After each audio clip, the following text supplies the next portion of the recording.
Andy, a close game. Hard to criticise your players, I guess, after that. For 70 minutes, I thought we put in a real shift today. A real determined, competitive, energetic. Just being undone by, let's face it, a better side. That's why they're at the top. And we're sort of struggling at the minute. Got more quality. Train every day. For fitness came through towards the end. You know, we looked dead on our feet. We're carrying 2 or 3 injuries. But for certainly the first half, there's nothing in the game.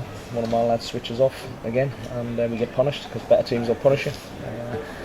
It's nip and tuck. Probably they're the better side. Got to accept that.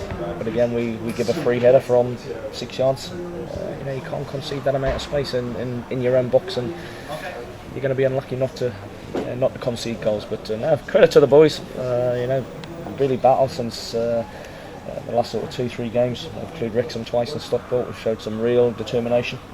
We're just lacking a little bit of quality. I have to be totally honest with that. Quality costs, and so we just need a little bit of help at the minute. But we'll keep rolling our sleeves up. We'll keep pushing through. And season for me starts now. 22 games. Probably average just over a point a game, or a point a game. We'll certainly be better than last year, so we're on track to improve on last year. But we're just on this run now where we can't buy a win. Thought we had it Saturday, would have given us a real lift, give everyone a lift, but now we're going into a run of games where they're never a 6-pointer, but they've got added importance, and that builds pressure. So we've got to be men, got to accept that, got to embrace it. I will, and I'm sure most people at the football club will. The ones that shy away from it, well, that tells you something. Sick and negative people, to be honest, sick and negative faces. That comes with results and performances. We've got to roll our sleeves up, and we know where we are, we know what we've got to do, and we'll do all we can, and we'll work as hard as we possibly can. So lots of positives out the last 3 games, lots of positive today. But again, we've just come unstuck, but I know where we need to be, I know what we need to help us, and we'll be trying. Concerns, though, Andy, about these defensive lapses we've talked about for quite a few weeks now. Yep. So you win games by being rock solid at the back.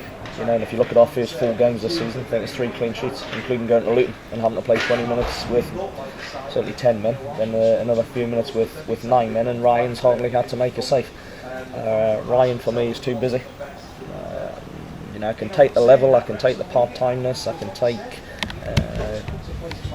people getting a lot more money and more quality. But what I can't take is my goalkeeper being overworked in the back four, and we're just switching off. We've got a young centre-half pairing, both my experienced centre-halves that we signed in the summer with a view to playing. Haven't kicked the ball all yet. I think we played 4 games between them. So we're left with 2 young centre-backs who are good, but a bit up and down. Been exposed in full-backs a couple of times, and we're just suffering a little bit. It's good players, but players do have ups and downs, but at the minute we've got 6 or 7 not just doing so well, but not quite doing enough to make sure we win games, and that's the hard part.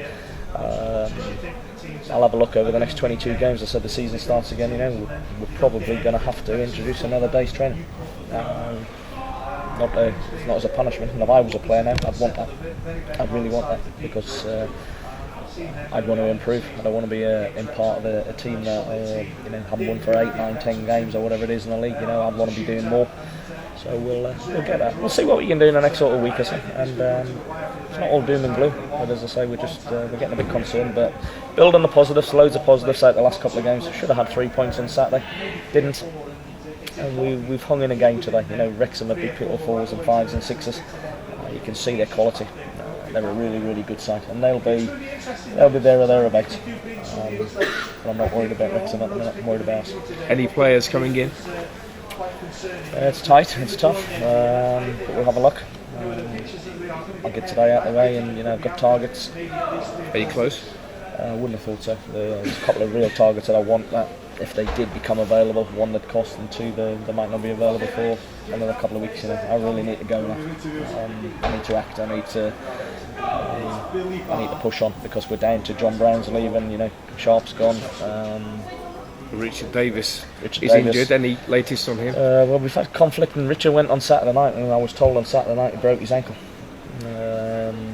You went to see and they put it in cast, they put it in plaster. And they went to see someone yesterday, another consultant who re-examined it and couldn't see the break. I told him he's got ligament damage.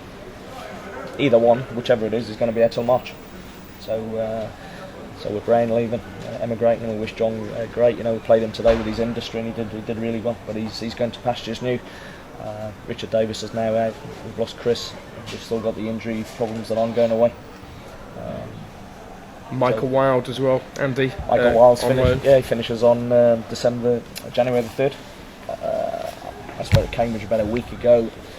My thoughts were they'll probably take him back because they'll be wanting us to contribute more to the deal than what we can or wanted to. So there's another one. So we're a little bit light on the ground now. So well, I've got to get some youngsters in, or there's something freed up from somewhere. But we'll keep going. People, they've been fantastic since I was at the club. They'll do what they can. They want when I say they, the football club and everyone, the supporters included, they want us to do well. So I'm sure if these see that we need some help, I'm sure they'll do everything that they possibly can. But as I say, you're watching games now, you can see we need freshening up, and we do. Any interest in Chris Blackburn? He's on the transfer list. Not at the moment. No inquiries. Just like we had no inquiries when we circulate them for loan a couple of months ago. So Chris is nowhere near being fit. Couldn't put Chris into conference football. So we're left with a dilemma. What do you do with someone who's not fit enough to play? Finally, Andy, anybody else likely to go, or you fear that other clubs may come in for?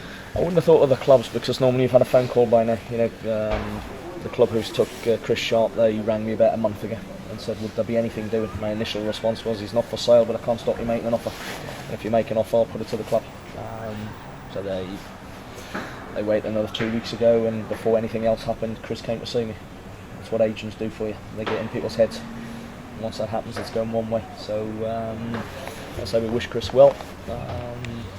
We try and replace him. But also not only replace Chris, we can't replace Chris. We've got a goal scorer sitting in the stand at the minute. We've got Steve Jones. He's sitting in the stand. Through his own stupidity, he's sitting in the stand, and that's cost us. But he's got one more game, then we're back. So we've got a goal scorer, and we've got a little bit of craft and a little bit of flair, and someone who can make a difference if he can stay on the pitch. So there's one. So maybe I don't need to sign a goal scorer with Jones and a target man often. But there's a couple of other areas. Certainly needs a defender, needs someone in the middle of the park, and I need probably another wide player. So there's your answer to what I'm looking for. Thanks, Andy. Cheers.